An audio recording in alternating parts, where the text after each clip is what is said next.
definitely a good school for whether it be mental health, like the Wellbeing Centre. A lot of good opportunities as well because it's such a large school, and it's close to the city as well. We have a lot of great resources, and yeah, I believe it's a pretty special school. Lithgow High School has been trying to work particularly around connecting with the community to provide wraparound services for our students. I think it was the end of 2016. We went to a youth mental health forum and everybody was there. So every welfare organisation was in the room and they all talked about how they had funding to run these programs, but no one was coming. So I put my hand up and I stood up and I said, my name is Anne Caro, I'm the principal of Lithgow High School and I have 800 kids. Please come to us. And that was when I decided that what we would do to address the need of our kids would be to actually give over some rooms in the school and actually invite those people to come to school and see the kids here.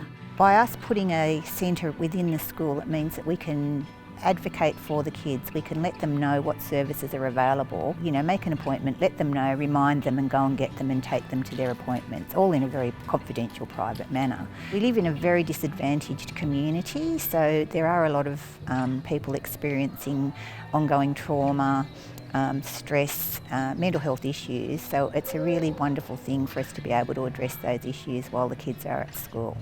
We've got a wide variety of services coming into the school on a weekly basis, ranging from counselling to wellbeing programs to family services who support family members at home as well as students here at school.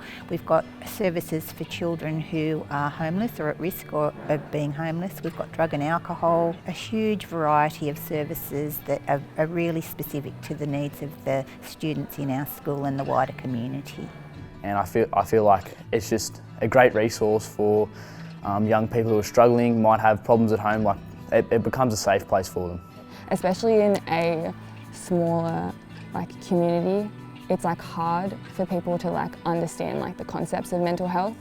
But I think especially with the wellbeing program, it's being more accepted to talk about it, which is really good.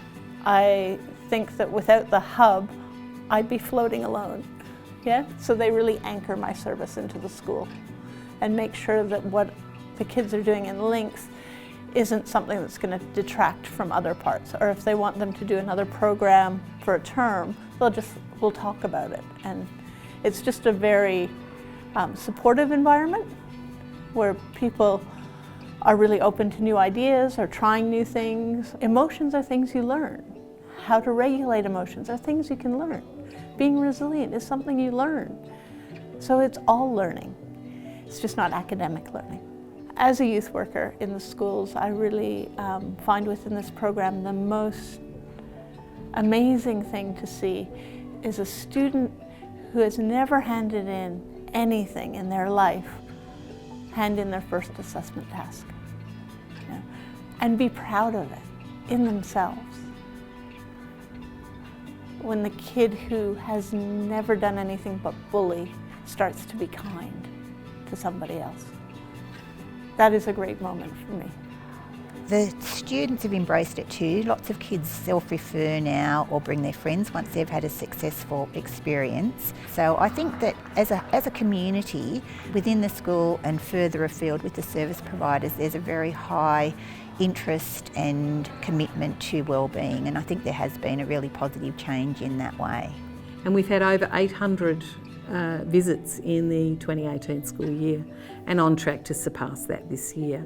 I think shows that this is really something that's warranted within the community and is at least giving these students access to some service. So I would like to see this sort of approach where we integrate schooling and mental health services in more areas across the state.